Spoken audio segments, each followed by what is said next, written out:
Vamos resolver aqui a questão número 63.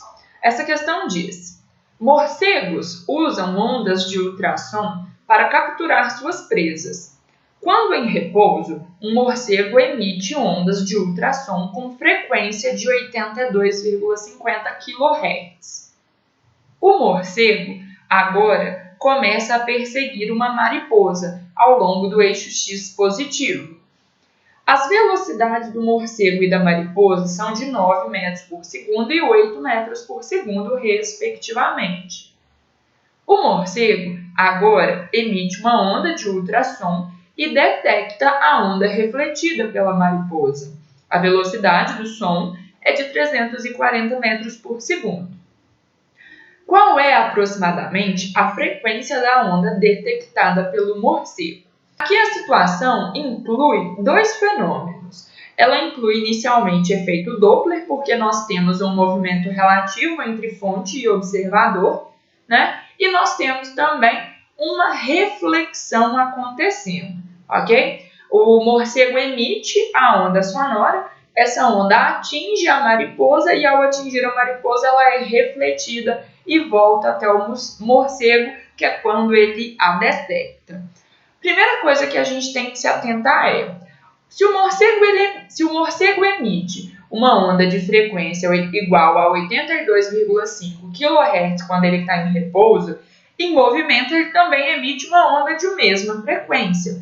O que muda no efeito Doppler não é a frequência emitida pela fonte, e sim a frequência percebida pelo observador, correto? Então nós já sabemos que, enquanto o morcego se comporta como fonte, ele emite uma frequência de 82,5 kHz, correto? Então, o que vai acontecer nesse problema? Inicialmente, nós vamos observar que o morcego se comporta como fonte. Então, nós temos aqui morcego sendo fonte de ondas sonoras. Ele emite estas ondas que vão se propagar até atingir a mariposa, certo? MO de morcego, MA de mariposa, ok? A mariposa se comporta, então, como observador, pois ela irá detectar o ultrassom emitido pelo morcego, correto? Qual seria a frequência emitida pela fonte? A frequência emitida pelo morcego, 82,5 kHz, correto? A mariposa é observadora, né? Então, nessa situação. Então, ela detecta uma frequência diferente daquela emitida pelo morcego, visto que há um movimento relativo entre eles. Notem que o morcego se move com uma velocidade de 9 metros por segundo e a mariposa com uma velocidade de 8 metros por segundo. Então, como o morcego está mais rápido da mariposa, ele está se aproximando da mariposa. Então, nós temos aqui um movimento relativo de aproximação. Logo, a frequência percebida pela mariposa será diferente da frequência emitida pelo morcego, ok? Então, analisamos aí a primeira parte. Falta só a gente determinar qual é a frequência percebida pela mariposa, né? Pelo observador. Quando essa onda sonora atinge a mariposa, ela sofre reflexão. Então, ela volta em direção ao morcego. Então, nós teríamos aqui, numa segunda situação, o seguinte. Está aqui o morcego, está aqui a mariposa. A onda sonora está se movimentando agora da mariposa para o morcego, porque ela já sofreu reflexão. Então, ela retorna ao seu meio inicial de propagação. Na verdade, ela vai agora em direção ao morcego. O sentido do seu movimento mudou. Nesse caso, a mariposa se comporta como fonte, porque ao refletir a onda, ela passa a se comportar como a fonte daquelas ondas refletidas. Então, a mariposa aqui é fonte. E o morcego irá detectar aquelas ondas emitidas, né, refletidas pela mariposa. Então, ele passa a se comportar como observador. Notem, eles continuam se movendo. Um com velocidade de 9 metros por segundo e o outro com velocidade de 8 metros por segundo.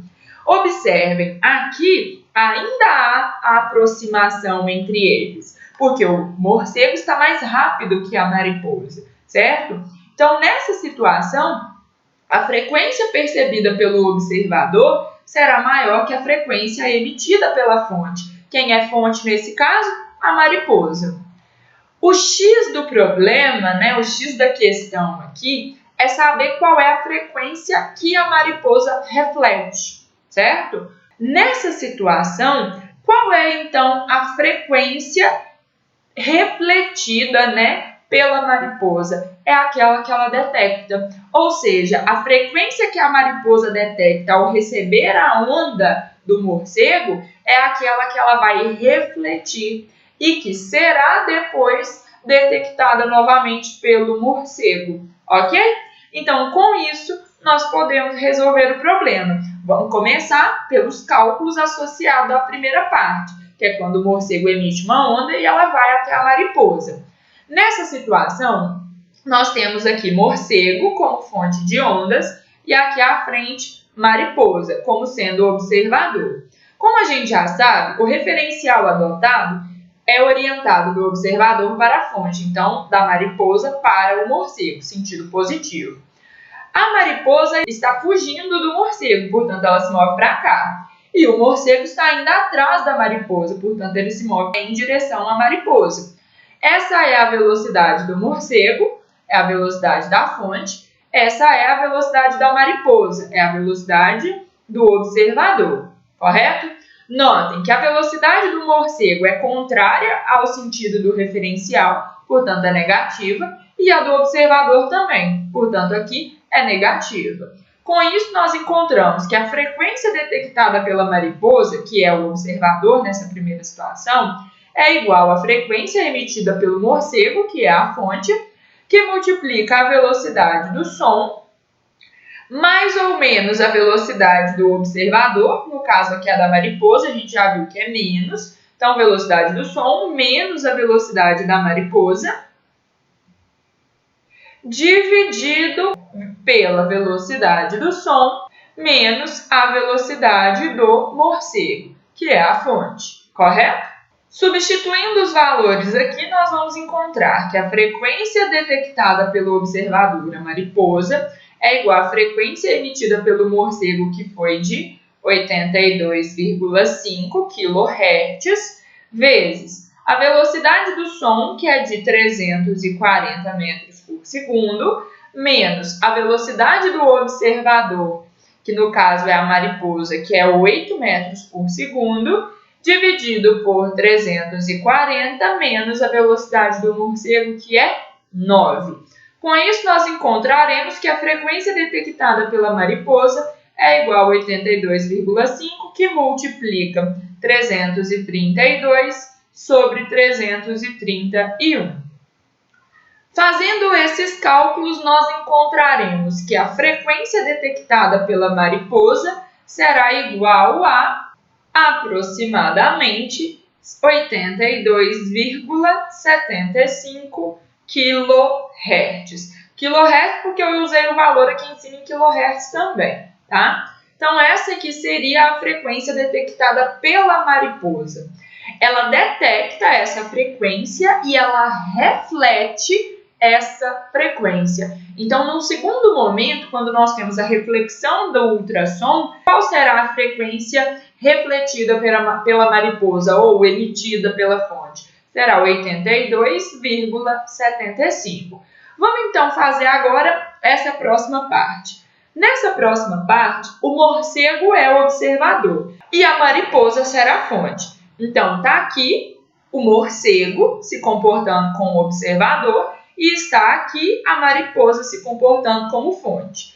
Nós temos que o referencial é a linha reta que une os dois e é orientado do observador para a fonte, portanto, o sentido positivo do referencial é para a direita.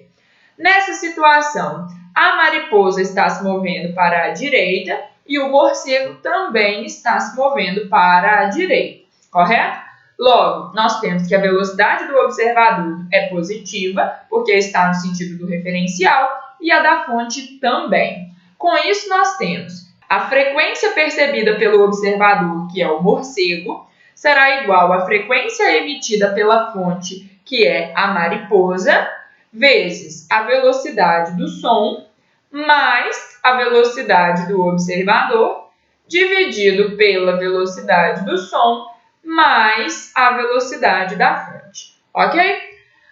Vamos lá substituir os valores então, né? A frequência percebida pelo morcego, que é o observador, será igual à frequência emitida pela fonte, mariposa. Lembrando que a mariposa reflete aquela frequência que ela detecta. Como anteriormente ela detectou 72,75, é essa frequência que ela vai emitir. Então, essa é a frequência da fonte na segunda situação. Vezes a velocidade do som, que é 340, mais a velocidade do observador, que nesse caso é o morcego, portanto, é igual a 9, dividido por 340 mais 8, que é a velocidade da fonte da mariposa. Com isso, nós temos que a frequência percebida pelo morcego será igual a 82,75 vezes 349 dividido por 348. Fazendo as contas, nós encontraremos aproximadamente 82,99 Hz. Essa é, portanto, a frequência percebida pelo morcego do som emitido por ele mesmo após a reflexão na mariposa. Então, essa aqui é a frequência detectada pelo morcego, correto? Com isso, nós encontramos que a resposta do exercício é o item D. Notem que 82,99 é muito mais próximo de 83 do que 82,9, tá bom? Então, por isso, a resposta é o item D. Com isso, a gente finaliza o problema. Façam agora a lista de atividades para treinar esses conceitos. Qualquer dúvida, me mandem mensagem no fórum para que eu possa ajudar vocês, tá bom? Até mais, gente!